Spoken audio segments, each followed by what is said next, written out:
Sino ba siya?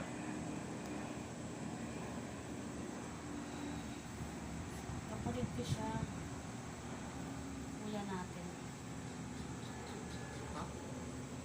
Eh, parang wala ka namang nabanggit sa atin na may kuya pa tayo.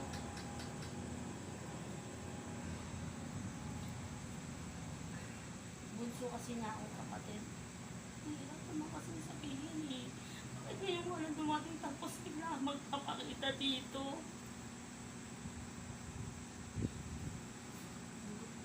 Ano ba talagang mangyayari? Hindi ko maintindihan. Sino ka ba talaga? Ate, ano?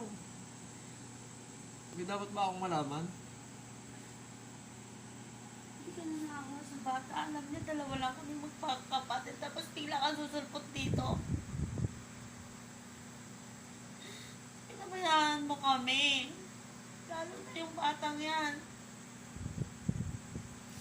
Kaya ako umalis. Kaya ako umalis dahil nag-upload ako. Para mabigay ko lahat ng pangangailangan ng anak ko. At saka sa'yo.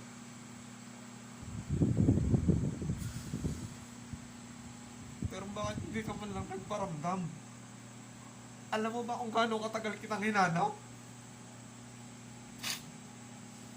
Nahuli na ako sa ama. Buong buhay ko, akala ko wala na talaga. At si ate na lang talaga ang makakasama ko. Tapos ngayon biglang darating ka, magpapakita ka. Para saan? Kaya ako bumalik dito.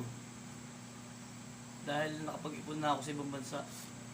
Para mabigay ko ng lahat ng pangangailangan yung dalawa ng ni Bunso. Ganun lang ba yung kuya?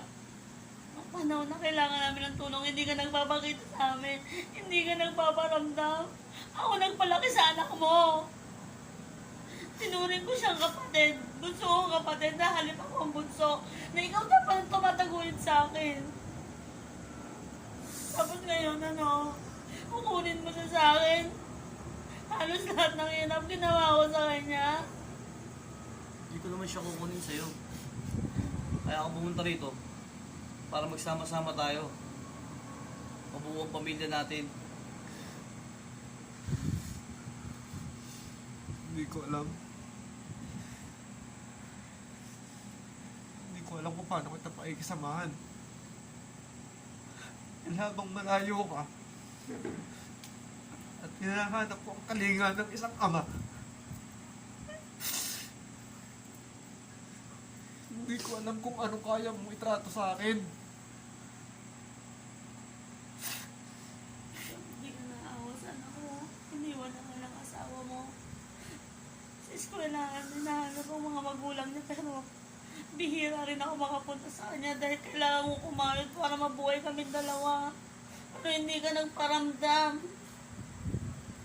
Alam niyo naman kaya hindi ako nagparamdam sa inyo. Pag sumikap ako, nag-ipon ako para sa inyo. Para pagdating ko,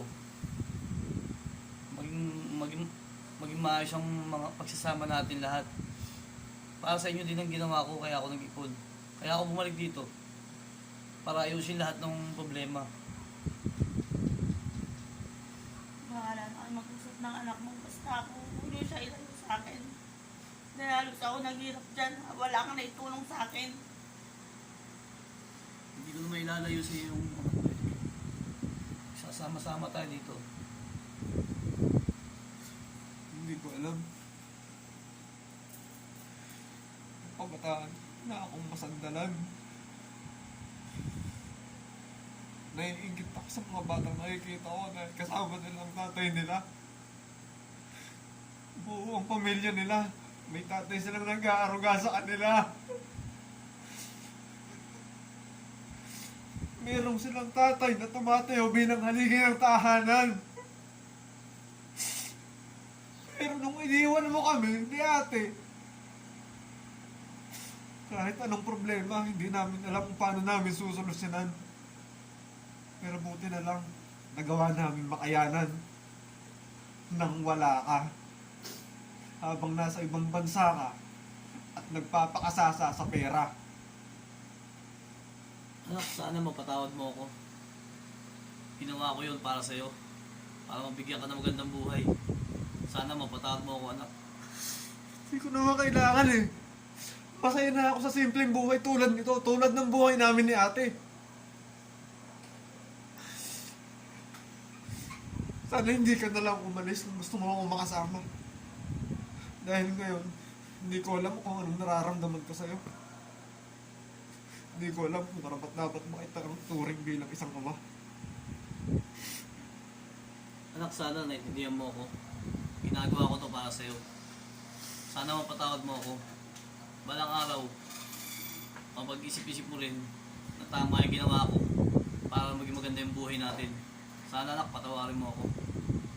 Kuya, madali lang sabihin yung sinasabi mo. Pero yung mga panahon na halos lumaki siya, wala kang pinapadala. Ako lahat. Kaming dalawa, maaga nagtrabaho, maaga rin hindi nakatapos.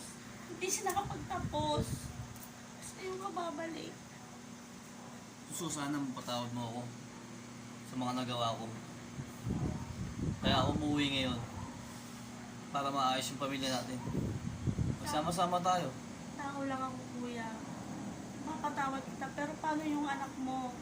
Kung hinanakit ng anak mo, kasi ngayon bigla kang susulpot, malalaman niya na nandyan ka, na alam niya wala ka na. Siguro balang araw mapapatawad niya rin ako. Hindi ko alam. Bahala na. Cut.